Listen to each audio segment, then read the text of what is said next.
The first time my boss told me she was tired of waiting for me, we were alone in an elevator, and my heart was beating so hard I thought the walls could hear it. The crazy part is, it all started in the break room, with the smell of burnt coffee and carpet cleaner in the air, not romance.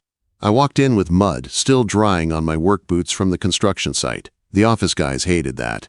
This place was a glass tower in Denver, all polished floors and fake smiles. I was the outside guy, the consultant, the one who still got dirt under his nails. Simmons was leaning against the counter, like he owned the building. Shiny shoes, perfect hair, fake smile. He rolled a poker chip across his fingers like he was some kind of movie villain instead of a project director. There was a folded wad of cash on the table in front of him. $500. The junior project manager and one of his superintendents were laughing like it was game night. "Easton," Simmons said, saying my name like a challenge. "Tell me you're not too proud to make easy money." "I'm too busy," I said. I went to pour myself some coffee from the old pot. It smelled burnt, but it was something to do while I decided if I was going to walk away. "Busy doing what?" he asked. "Planting shrubs?" The room snickered. They loved that I did environmental consulting and drainage design. To them, I was the tree guy, the dirt guy, not the one who saved their projects from getting shut down by inspectors. I did not answer. I took a slow sip and let the silence hang. Guys like Simmons could not stand silence. They needed to be in control every second. He tapped the poker chip against the table. "Here's the bet," he said. "You ask Clara Voss out." The room went quiet in an instant. Clara was not just my boss. She was the vice president of development. Emerald Ridge, the big mountain resort, was her baby. She did not flirt. She did not gossip. She walked through the office like a storm in a blazer, and people moved out of her way. Everyone knew she did not date anyone from the company. "She'll destroy you," the junior PM said, laughing, but a little nervous. "She will terminate him," Simmons said, smiling. "She does not date, she just ends things." I set the coffee cup down. "No," I said. Simmons' smile turned sharp. "Come on, you're not even a direct report. You're a vendor. No risk." No risk. As if your reputation was something you could throw in the wash and get back clean. He lifted his phone. I saw the red dot on the screen. A recording app was already running. "What's the catch?" the superintendent asked. "Just proof," Simmons said. "So no one says we made it up," he asks. She rejects. "We pay him to entertain us." My jaw locked. I took one step closer, enough that my muddy boots marked his clean tile. "Turn that off," I said. He shrugged like it was nothing. "Afraid you might actually succeed, Easton?" "If you are recording people without consent in this office, you are breaking company policy," I said. "Maybe state law too." "That is not a bet. That is a lawsuit." For a half a second, his grin slipped, then he forced it back. "Big words from a guy who plants trees for a living," he said. "Just ask her out.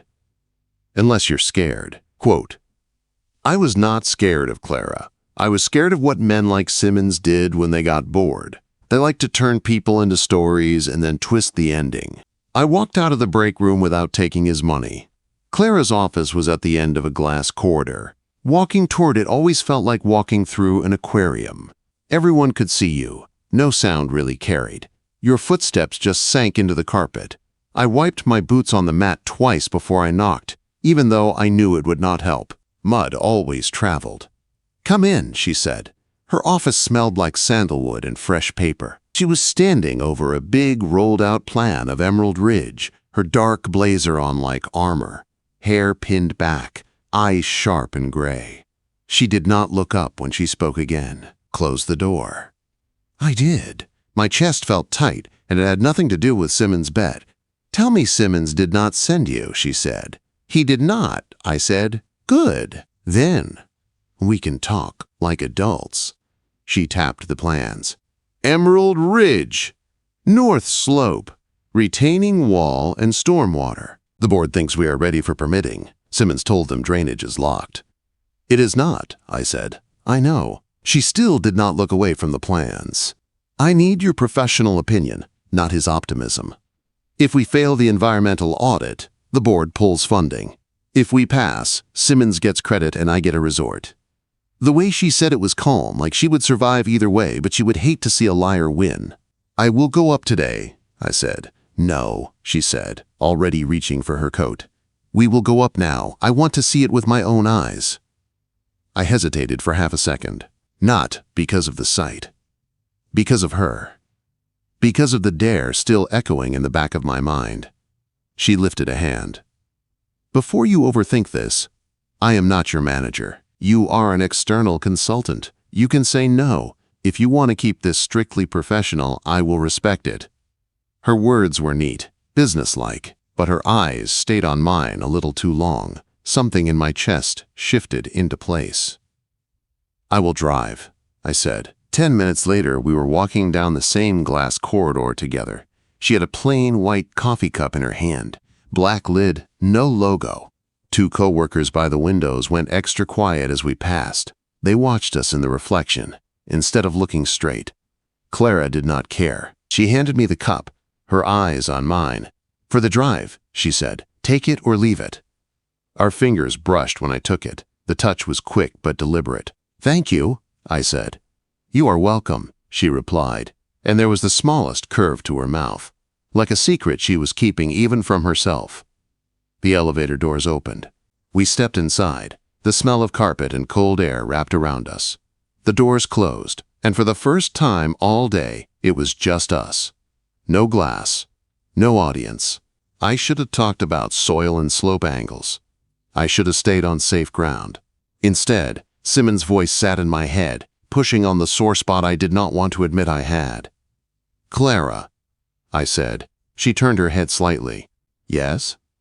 "Are you free tonight?" Her eyebrows lifted a little. She looked at me, not surprised, not angry, just very awake. "Is this about Emerald Ridge?" she asked. "No," I said. "This is about me. Off the clock. No pressure. If you say no, my work does not change. Your project does not change." The elevator was quiet. I could hear the soft hum of the building and my own pulse in my ears. She watched me for what felt like a long time. Then she smiled. Not soft, not cruel, just sure. "I am tired of waiting," she said. "What took you so long?" For a second, I thought I had heard her wrong. In that quiet elevator, with the soft buzz of the lights above us, my boss looked me straight in the eye and said she was tired of waiting. No laugh, no joke, just truth. My throat went dry. "You were waiting for me?" I asked.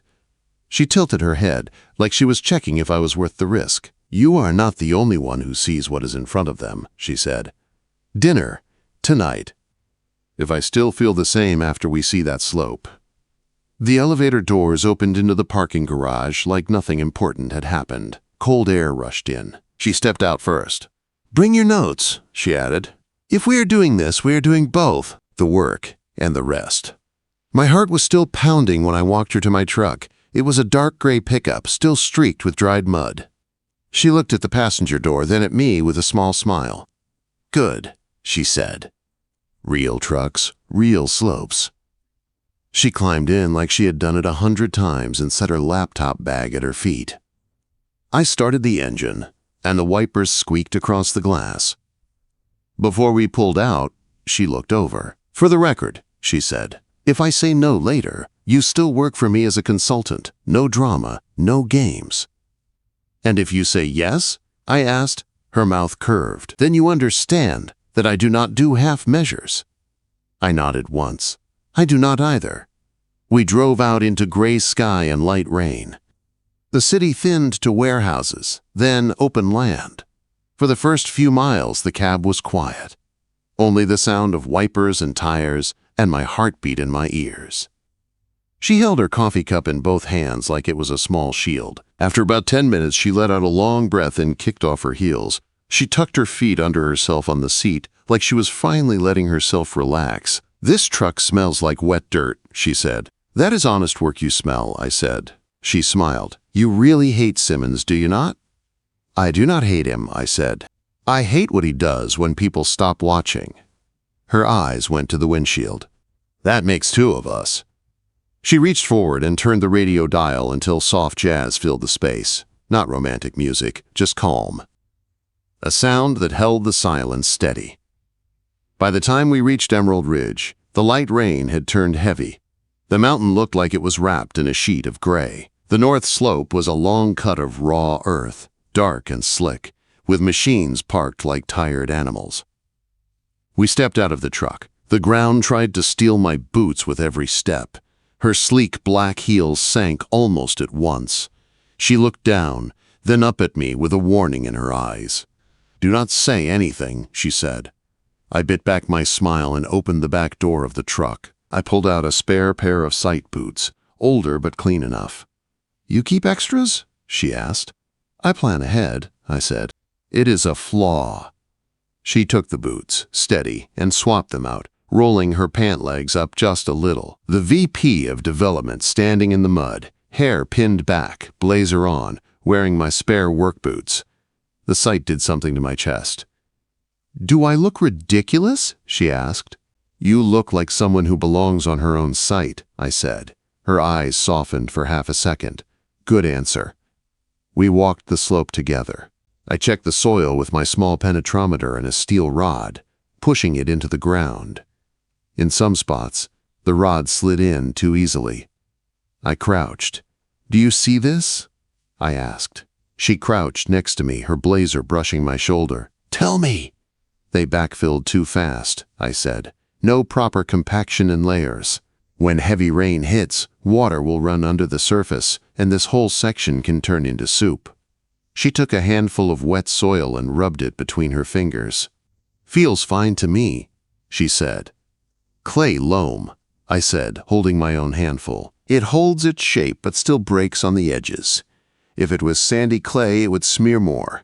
Simmons does not know the difference. He just wants it to look clean on top." She gave me a sideways look. "Did you just compare his work to cheap makeup?" "Yes," I said. "I did." She let out a short laugh, real and surprised. The sound cut through the rain. It warmed something under my ribs. We moved to the planned drainage line. The trench there was shallow, lazy, like someone had drawn it for a pretty brochure instead of a real storm. "This will not hold a serious rain," I said. "Show me," she said. I grabbed a shovel and a trenching spade from the back of the truck. The ground pulled and fought me. Each cut of the spade felt like digging into heavy memory. "You seem to enjoy this," she said, arms crossed, watching. "I enjoy fixing what is wrong," I said. "That is different." She stepped closer and took the second shovel I had brought. "Then you are not doing it alone," she said. I blinked. "You do not have to. This is field work." "I am the VP of development," she said. "If my slope fails, it is my name on the sign. I dig." Mud splashed her blazer. Rain loosened a few strands of hair. She did not care. She worked hard. Breath getting short, cheeks flushing from effort, not flirting. I adjusted her grip on the shovel once, just a light touch on her wrist, then moved back, keeping the line clear between us. Safe. Respectful. After 20 minutes, we had a clean, deeper trench and a clear path for water. I set a small level on a line and checked the fall. "This is what it should look like," I said. She stood beside me, breathing steady again, watching the water track along the cut. "If my board could see me right now," she said, "they would have a heart attack." "If my crew could see me right now," I said, "they would finally stop calling me the gardener." She shook her head. "They call you that?" "Landscaping guy, tree guy, dirt guy, they think I just plant flowers." Her gaze turned serious. "I do not," she said quietly. Something in me went still. The rain, the mud, the cold air, her voice. It all settled into one clear point. She brushed mud from her sleeve and looked back at the slope. "Simmons lied," she said. "You did not." "He will make it your fault," I said. "If the board hears this from him first, he will spin it." She looked at me. "Then we get ahead of him." On the drive back down the mountain, the rain came harder. She hugged her laptop bag to her chest like a shield at first. Then she set it down and sat with her hands open on her knees. "Do you regret asking me about tonight?" she asked after a while. "No," I said. "You know this will not be simple," she said. "Nothing worth it ever is," I said. She turned her head toward me, studying my face. "You really do not do half measures, do you?" "No," I said. "Not in work. Not in anything." When we pulled into the parking garage again, the storm was still rumbling overhead. We stepped out and started toward the elevator. "Dinner," she said. "Do not cancel." "I will not," I said. We rode up in silence. This time it felt different. The air between us was charged but steady, like we had already stepped onto a path we both knew was dangerous and still chosen to walk it. She left on her floor to drop her things in her office. I kept going up one level to grab my laptop from the shared workspace. When I came back down, I saw Simmons standing outside Clara's glass office. He was too close to her door, smiling too wide at someone inside. When he noticed me, his smile shifted. "Easton," he said, "heard you took our VP up to the site." "Must be cozy." "Just doing my job," I said. He stepped closer so only I could hear. His eyes flicked up to the corner where a small security camera sat. "Careful what you say around here," he murmured. "You never know who might be recording." My stomach went cold. "You are still running that app," I said. He spread his hands like he was innocent. "I am just protecting the company. You are a vendor. Vendors come and go." I pulled out my phone. His eyes narrowed. I sent one quick message to an IT friend who owed me a favor from another job. Possible unauthorized recording near VP office. Check logs. Save everything. I hit send and looked up at Simmons. "Receipts are a thing," I said. For the first time since I had known him, his smile did not look so secure. That night, we were supposed to meet for dinner. I had no idea yet how fast everything was about to explode. The day everything blew up started with a dress shirt I did not want to wear. That night, there was a big gala for Emerald Ridge. Fancy hotel ballroom, board members, donors, speeches. Clara had to be there. She told me to meet her after, for real dinner, just us. I stood in my apartment, staring at the suit on my bed and thinking about her, saying she was tired of waiting. At 7:11 p.m., my phone buzzed. It was a board email. All caps subject line, subject, VP Voss, vendor conduct concern, audio attached. My chest went tight. I sat down hard on the edge of the bed and opened the message. There was a link to a shared file. An audio clip. I did not hit play. I did not have to. I knew what it was. Simmons. I could see his smile in my head and the red dot on his phone screen in the hallway. The way he had looked at the security camera. He had been planning this from the start. My phone started to ring. Clara. I stared at her name on the screen. I wanted to answer. I also knew if I heard her voice right then, I would drive straight to that hotel and walk in beside her like nothing was wrong. And if anyone saw us, it would make that audio sound worse, not better. I let the call go. My heart hurt in a way that felt physical. I took a deep breath and texted her instead.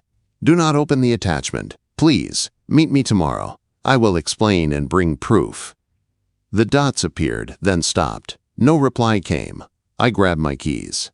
If Simmons had sent that file to the board, at the same time they were all dressed up and drinking champagne, he wanted maximum damage. He wanted them angry and off balance. He wanted them to look at Clara and see the story he had cut and pasted.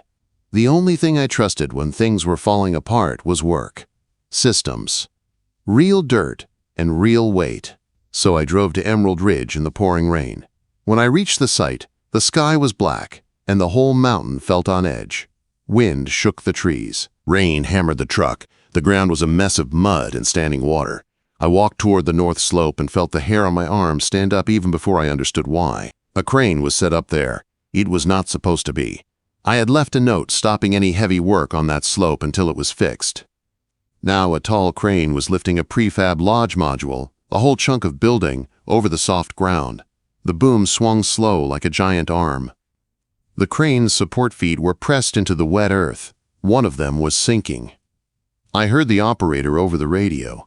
His voice cracked. "I am tipping. I am tipping." The boom shifted more. The whole machine leaned toward the cut slope. If it went over, it would crush anything in its path, maybe rip the hill out with it. I did not think. I ran. "Everyone get back from the crane," I shouted. "Now, clear the area." Workers turned and stared. Then, they saw the way the crane was tilting and ran. I sprinted to the control stand on the ground near the base. There was a locked cover over the emergency panel.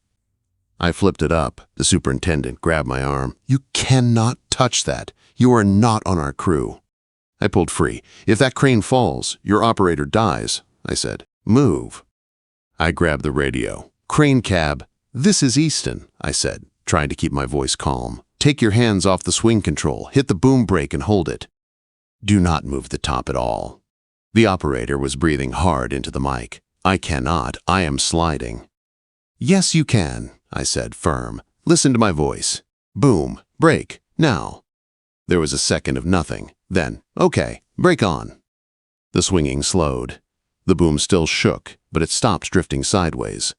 "Good," I said. "Now lower the load straight down, very slow, until it just touches the ground." I watched the heavy cabin module drop a foot, then another. The sinking outrigger dug deeper into the mud, but the pressure eased a little. "Excavator," I shouted to the operator of the big machine parked nearby.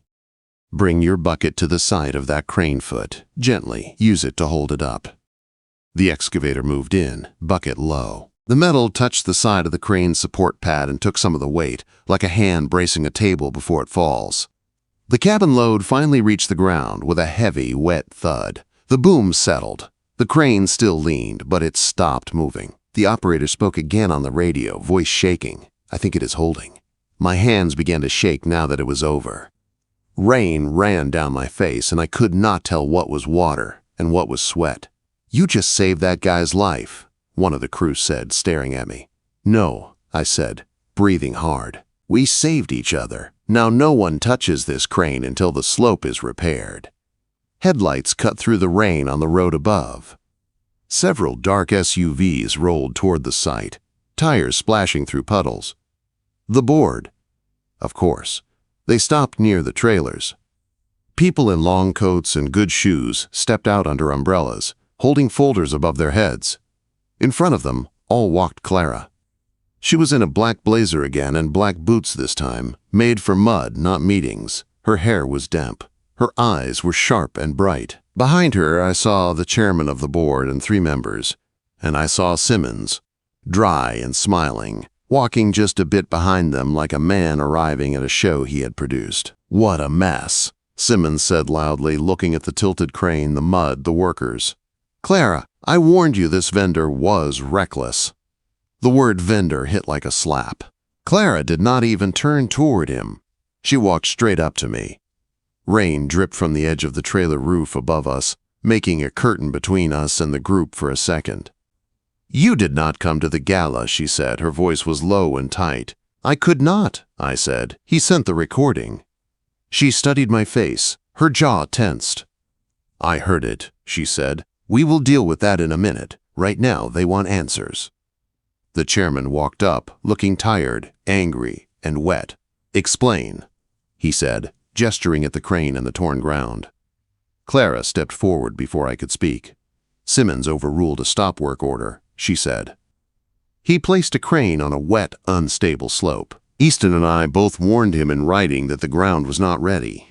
Simmons laughed, trying to sound relaxed. "We are behind schedule," he said. "She is being dramatic." Clara lifted her tablet from under her coat and tapped it. She held it out so the chairman could see. On the screen was security video from the site trailer. I saw Simmons pointing at a schedule, signing a field change form with his badge. The timestamp glowed in the corner. "He authorized it," Clara said, "on record." The chairman's eyes moved from the screen to Simmons. "And the recording?" he asked. I stepped up beside Clara. Simmons used an audio app on his phone to record near Clara's office without consent, I said. IT checked the logs. The app turned on in the VP hallway. A file was uploaded to a shared company drive. Then that file showed up in your email. Simons lifted his chin. "You cannot prove I edited anything," he said. "All you have is technical talk." Clara's voice cut through the rain. "I can prove intent." She pulled out her phone and held it up this time. On the screen was a group chat. "Friday pool." I could read the lines even from where I stood. Simmons, "Get Easton to ask her. I want to watch her shut him down." Simmons, "I have audio, clean." Simmons, "If she falls for him, we pivot. If she does not, we roast him. Either way, I win." The board members shifted. The air between us felt heavy. "You gambled with my reputation and his job," Clara said. Her voice was calm, but every word had weight. Simmons turned red. "So you admit you are involved with a vendor," he said. "That is the real problem here." Clara turned to the chairman. Her shoulders were square. Her chin was high.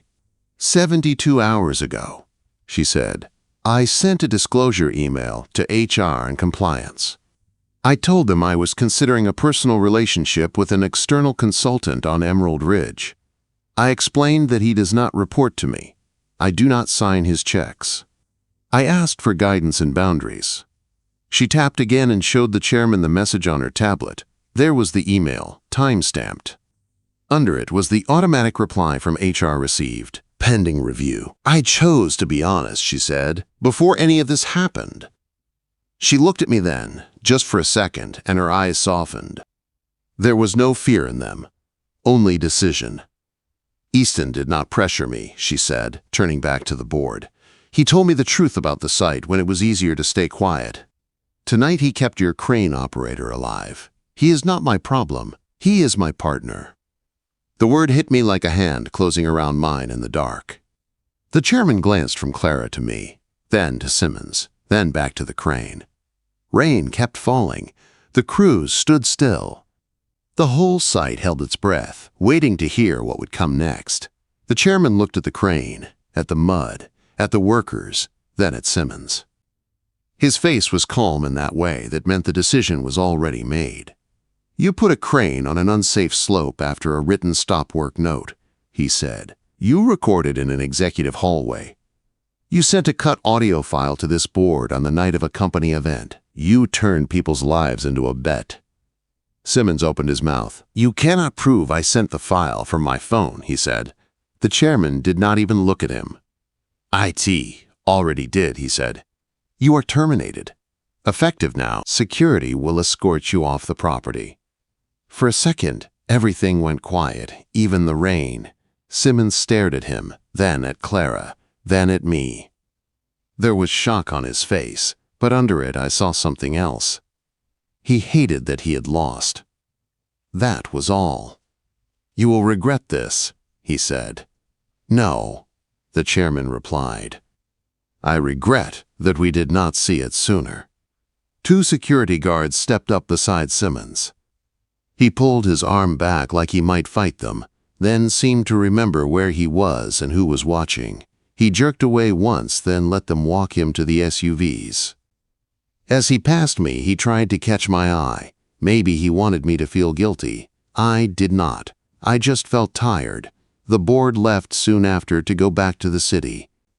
The site slowly came back to life. Crews moved to shore up the slope the right way this time. Machines hummed in the rain. Clara and I walked to the small trailer by the edge of the site. The awning over the door kept most of the water off us. The air smelled like wet dirt and diesel. My hands were still shaking, but now it was not from fear or adrenaline. It was from the weight of everything that had just happened all at once. "You did not answer my calls," she said quietly. I looked at her. There was mud on her boots. Her hair was damp. Her eyes were steady. "I could not," I said. "If I had walked into that gala with you tonight, it would have made the audio look true. It would have looked like I did not care about any line at all. I would have hurt you worse." "So you stayed away and let them think the worst," she said. "I chose to be the bad guy for one night," I said, "to keep you from looking like you were in on something ugly. I chose you." She studied me for a long second. For once, she did not rush to speak. She just let the words sit between us. Then she reached into her tote bag and pulled out a folded set of papers.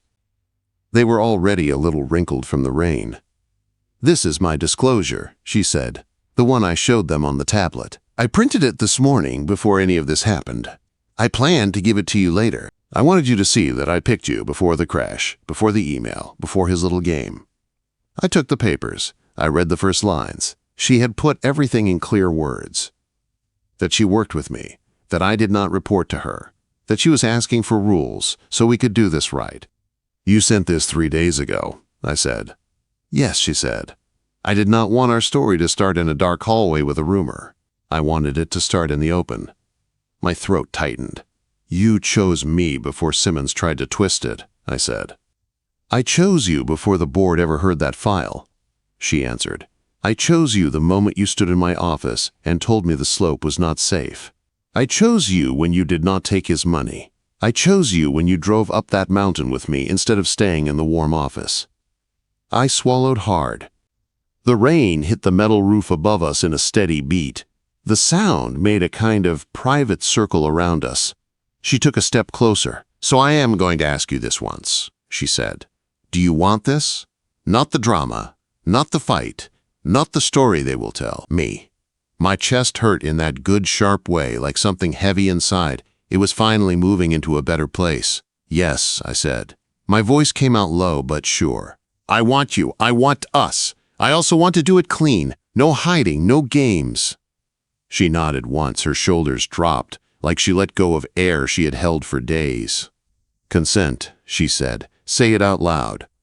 I consent, I said, to this, to you, to us doing this with clear rules. If you ever want to stop, you have that power. If I ever feel something is wrong, I say it. No silence, no fear.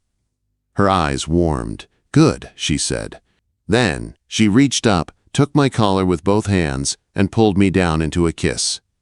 It was not some movie kiss with fireworks and loud music. It was slow, firm, honest. Her mouth was soft and sure against mine. Her hands were steady. She did not cling. She did not test. She met me like an equal. When we pulled back, she rested her forehead lightly against mine. We are doing this, she said. Yes, I said, we are. 2 weeks later, Emerald Ridge had its opening gala again. No Simmons this time, no storm. The main lodge glowed warm against the dark pines. The big windows spilled gold light onto the snow. Inside, the air smelled like cedar, good food and champagne instead of panic and carpet cleaner. I wore the same suit I had laid out that first night. It felt different now, not like a costume. Like armor I had earned. Clara walked into the lobby beside me. People turned to look. Some of them tried not to stare. Others whispered behind their glasses. She did not shrink. She did not slow down. She moved through the room like the resort belonged to her, because it did. You clean up well, she said under her breath. I feel like a penguin, I said, tugging at my tie. She smiled without looking at me. Get through the speeches, she said. Then we leave. Leave? I asked. Yes, she said, leaning closer. Her breath warmed my cheek. I have a craving for bad diner coffee and a drive where no one is taking notes on us. Quote, I laughed for the first time that night. Deal, I said. After the chairman finished his speech and cut the ribbon, after the last polite handshake, we slipped out a side door. The cold air on the porch felt clean. We drove down the mountain with the radio low and the heater turned up. The road lights slid past us, white and yellow stripes in the dark. At an overlook, she told me to pull over. The sky above was clear now. The town lights below looked small and far away. The engine ticked as it cooled. She turned toward me and took my hand. Her fingers were warm and dry. I have something for you, she said. She placed a small velvet box in my palm. My heart kicked hard. Clara, I said, staring at it. Relax, she said with a soft eye roll. Open it. Inside was not a ring. It was a key, simple, silver, smooth from use. This is not a proposal, she said. This is a key to my house in Denver and to the office at Emerald Ridge. So you stop waiting outside like a vendor when you are already part of it. I closed my fingers around the key. It felt cold and heavy at first, then started to warm against my skin. You do not have to use it, she added. I am not giving you pressure. I am giving you a choice. I am done living like every good thing in my life has to be approved by someone else first. I looked at her, at the steady line of her jaw, at the way she watched me without fear, at the woman who had risked her job to stand against a lie and had still walked through that gala like she did not owe anyone shame. I am not asking for permission, I said. I am accepting the responsibility. Her smile turned sharp and soft at the same time. Good, she said. She leaned in and kissed me once, quick and sure, then pulled back like she was daring me to keep up with her life. I can do that, I said. On the drive back to the city, I kept the key in my palm. By the time we saw the first lights of Denver, the metal was fully warm, like it had learned my hand. When we parked in front of her place, she looked over at me with that same calm, bright gaze she had the day she said she was tired of waiting. Last chance, she said. You can keep this as a symbol only, or you can really use it. I turned the key once in my fingers and smiled. I am not late this time, I said. I am right on time.